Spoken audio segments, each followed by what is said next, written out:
Salut mes zouzous, j'espère que vous allez bien. Il y a de cela quelques jours, un ami à moi, il m'a demandé pourquoi est-ce que j'ai arrêté de faire mes lives sur Facebook.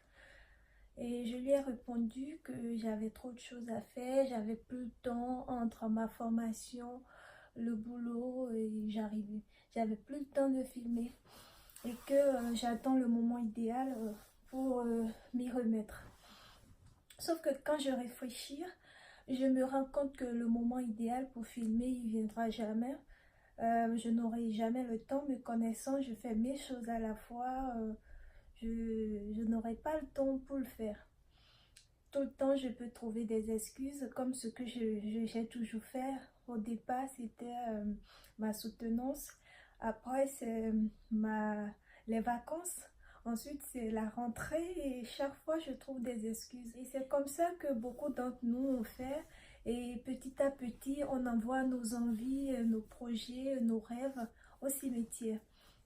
Cela me rappelle une citation que mon père, il aime bien citer. Bon, si je parle tout le temps de mon père, j'ai pas le choix parce que c'est mon modèle, bref. Il a l'habitude de nous dire qui remet à demain trouvera malheur un chemin. Quand j'étais petite, je comprenais pas de quel malheur il parlait. Je disais tout le temps, mais papa, je peux faire mes devoirs dimanche parce que samedi, je me repose et j'ai le temps dimanche pour le faire. Ou quand il s'agissait de ranger ma chambre, je pouvais dire, mais non, je peux ranger ma chambre plus tard, rien ne presse, j'ai le temps. Maintenant que j'arrive à analyser les choses, je me rends compte que le malheur dont il parlait, ce n'est pas forcément un malheur physique, c'est par exemple le malheur de ne pas voir ses rêves se réaliser, le malheur de ne pas pouvoir atteindre ses objectifs. C'est le fait de tout le temps remettre à demain qui nous amène à ne pas réaliser nos rêves, à ne pas faire ce qu'on a toujours envie de faire. Ça tombe bien parce que là, nous sommes à la fin de l'année, c'est le moment de faire le bilan, de faire le point de notre année passée, de 2018, pour voir chacun à notre niveau plutôt, si on a pu réaliser nos objectifs. Du coup, moi, pour faire cet exercice, j'ai une petite technique que j'aimerais aujourd'hui partager avec vous. Il s'agit juste de faire, je ne sais pas si ça se voit, je ne sais pas, de juste prendre une feuille et un bic et de mettre au premier point ce que je devais faire. Ça, c'est ce que je devais faire, c'est les obligations qu'on s'était fixées au début de l'année et les mettre. Ensuite, mettre ce que je voulais faire, ça c'est notre volonté, ce qu'on a eu envie de faire, les mettre, les lister. Et enfin, mettre ce que je pouvais faire, ça bon, c'est pas une obligation, c'est pas une volonté, mais c'est quelque chose qu'on pouvait faire.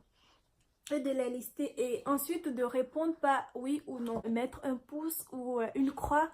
Le pouce, c'est pour dire oui, je l'ai fait, et la croix, c'est pour dire non, je ne l'ai pas fait.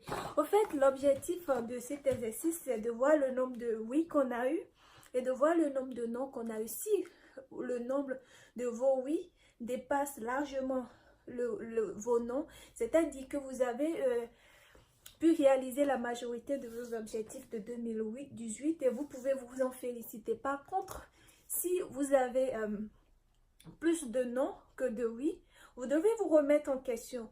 Vous devez revoir tout ce que vous avez eu à faire en 2018 et vous dire où est-ce que j'ai perdu mon temps. C'est essentiel de faire cet exercice parce que ça nous permet de partir sur une bonne base pour l'année qui vient. Donc si, par exemple, dans votre partie de ce que je devais faire, vous avez des choses encore qui sont en non, vous pouvez toujours commencer. Vous dire, c'est le moment de vous dire, pourquoi est-ce que je n'ai pas fait ci? J'ai pas le temps, mais essayez de commencer. Il faut arrêter avec les excuses, quoi. Mais franchement, ce matin, quand je me suis réveillée, j'ai essayé de, comme chaque fin d'année, j'ai essayé de faire le bilan et quand j'ai vu, j'avais, je vous cache pas, un nombre de non, je me suis dit, mais c'est pas possible. Zouma, il faut que tu t'actives, il faut que tu arrêtes. J'aurais pu attendre 2019 pour faire ma vidéo, me dire que je vais commencer avec une nouvelle année, de nouvelles bases, mais sauf que j'avais le temps et il faut que ça s'arrête ou quoi. Je vous souhaite bonne fin d'année et que la nouvelle année qui vient nous apporte beaucoup de sérénité, beaucoup de paix intérieure, beaucoup de joie, beaucoup de succès. Que cette année qui vient, on voit nos objectifs ou nos rêves commencer à se réaliser tout au moins. Du coup, c'était juste ce que j'avais envie de partager avec vous. Alors mes zouzous, si vous avez aimé ma petite technique pour faire le bilan de votre année et que tout comme moi, vous pensez que vous avez mis des choses en stand-by que vous aurez pu commencer, alors je vous invite à les commencer dès maintenant. Mais avant de partir, n'oubliez pas de liker, de commenter et de partager cette vidéo. On se retrouve la semaine prochaine. Cette fois-ci, je m'engage chaque semaine une vidéo. Ce serait peut-être des histoires, des leçons de vie, des leçons de morale ou des choses à partager sur n'importe quel sujet, on verra bien.